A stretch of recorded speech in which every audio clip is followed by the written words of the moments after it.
Hi, I'm Josie. This is me and my husband Casey's channel, Lift Loft Lotus. Lift, I'd be standing on a loft if we had one. I'm just standing on the workbench. Lotus. And if you clicked on this video, it's probably because of one or two things, and they both are related to that Cup R replica wing. One, you think that's really cool, you want to know how we did it. Or two, you think that's a horrible idea, and we're still going to tell you how we did it. Regardless which one you think it is, this is a 3-part series of how we were able to achieve that retrofit. So that is a Replica Cup R wing designed for a Series 2 Elise, which is, boop, down there.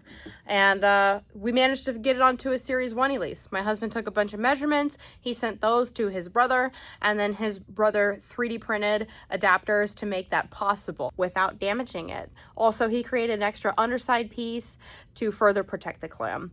I mean, you can see that it worked out. So this is part 1, which is just basically explaining the sandwiching of adapters to clam.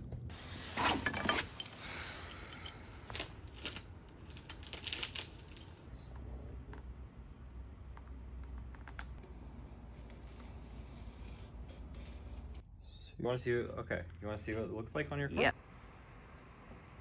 All right, so we have a 98 Series 1 Elise, and the type of wing that we're going to put on it is a Cup R that has already been, retrofitted for a Series 2?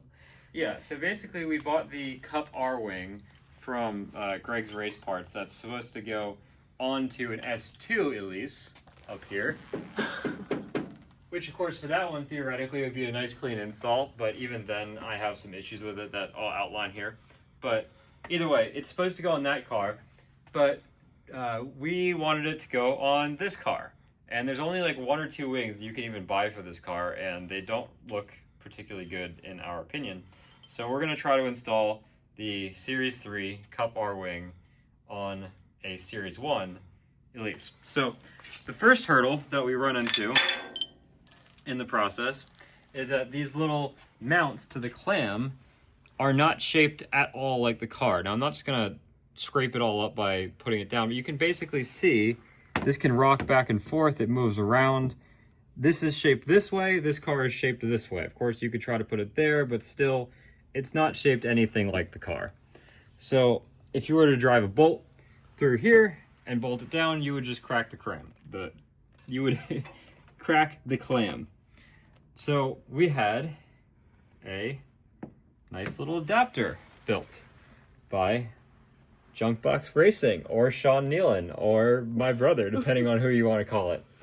And that allows us to set this piece on top of this clam, and it is nicely adapted to the shape of this car. Now this is a hard rubber compound so that any small imperfections will not cause scratching or any major issues, but it still can absolutely support the weight of the wing. Now the next issue with this setup was that this bolt, of course these are longer bolts that I have from a different project. We have some custom bolts coming in tomorrow. Not custom, I just mean Amazon ones. Would screw into this little nut right here. And that nut, this little contact patch on the nut, would be the entire surface area that it would be mated to the clam. So if you think about it, this clam is made out of fiberglass. It's not metal. It's not anything that really is supposed to be structural. So if you were to, I don't know, like have someone lean against the wing or really just anything bump into the wing or just driving at high speeds, you're going to be putting a lot of force on a really tiny area on top of a fiberglass piece, which is one of the most expensive things in this entire car, which is absolutely ridiculous in my opinion. So what we're going to do, instead of having only 2 little bolts on each side holding up this whole wing, mounting to a very precious part, we are instead going to increase that contact patch dramatically. So that's where we have this piece and this piece right here. So this, once again, it's a nice little 3D printed part for us. It's nice and squishy on the inside. It's firm enough to work, but still nice and squishy enough that it's gonna conform to any little imperfections on the bottom side of the car.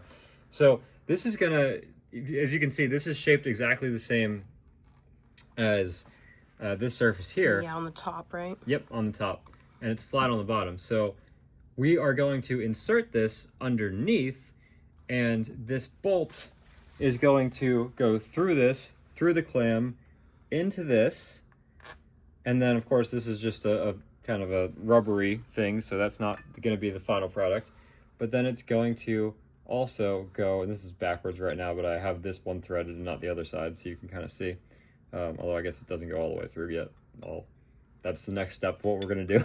Well, this is where you could show the finished assembly if you wanted to grab it. Yeah, sure. So this is for the other side, so it's kind of the mirrored version, as you can see. But either way, this is all screwed together. So these bolts go through our adapter. The clam would go between the adapter and this bottom piece. And then to provide that structural support from the bottom piece, we have our nice little aluminum, I don't know, piece of metal. I don't know what to call it. But either way, it's thick enough that it'll be nice and rigid, but it's not, too thick that it's really going to add a whole lot of weight or anything like that. And it is aluminum, so it still should be nice and light. But that's going to spread this load from this size to this size. And that should allow the clam to take the loads of the wing without just cracking in one small area. Now, if you wanted to break this clam after this is installed, you'd have to practically rip off the entire rear clam of the car to do it. So this should spread out that load to a much, much wider area, not only making the wing much more rigid, but also protecting the very expensive clam on this car from damage. So either way, I think that's going to be a really clean install, and I think that when it's done, it's going to be a wing that'll last for a very long time.